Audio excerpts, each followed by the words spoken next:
as well as entertained, but most importantly, informed. We have morethanavote.org, whenweallvote.org, and fairfight.com. Those resources are imperative as we try to change our future.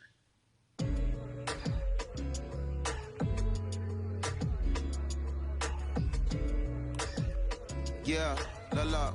There's no way that we can talk about hip hop or even the fact that we want to talk about activism, black voter suppression, without bringing in this guy straight from Port Arthur, Texas. We are talking about Bun B. He is an activist, a scholar, and an all-around gentleman. Thank you so much for spending some time with us. Bun, I don't want to start heavy, but I guess I have to because that's where we are in the world today. It's heavy as hell. And when you think about what needs to happen in this country in terms of change, what's the first thing that you think of? Equality.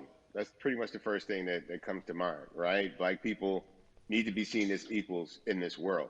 You know, we had to fight just to be recognized as a full citizen in this country and not 3/5. The world is now seeing what we've known for so long in the culture and in the community.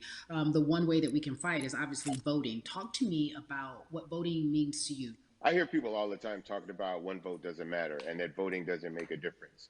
If that's true, why do they work so hard to suppress the black vote? Because they understand the power of the vote. And so it's time that black people collectively also understand the power of their vote.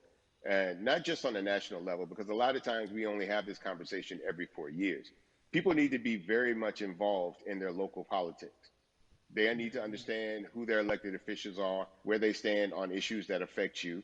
And you need to use your vote to either support the ones that care about you and your condition, or to elect people who do. A newer initiative that we're dealing with is educating felons, right? So in the state of Texas, if you're a felon, right, if you've been to jail or to prison, but you're no longer on probation or parole, you have the right to register to vote. Another thing that was just brought to my attention, there's an initiative called Orange, which is happening not just in Houston, but all over the country. If you're in jail currently during pretrial, but you have not been convicted, like you're still in jail waiting for your day in court, you are still eligible to vote.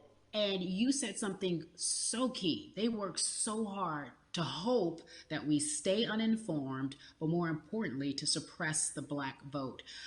If you could do one thing with this message that we're trying to send today about how important voting is, what type of images would you like our people to understand and see when they go to these polls and vote, or when they cast their ballots? I think the images that we've all seen, you know what I'm saying, for decades in this country, if not centuries in this country, we've seen black people oppressed, we've seen black people attacked. So every time you look back and you see those old black and white images of people of color being attacked by dogs and people of color being sprayed with hoses, that's what they were fighting for. Back then, they were just fighting for a chance to vote.